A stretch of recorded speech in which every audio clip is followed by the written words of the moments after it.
This is a posterior adjustment. So I get on the spine like this, there's a little bit of misalignment at T3, T4, so right through here.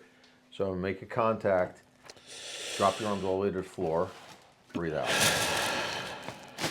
Just like that. So that's moving the spine in this direction and decreasing this kyphosis through here. A lot of patients have that, say, from text neck, where instead of this posture, they start to do this. And then so what happens is the posterior adjustment will help realign that.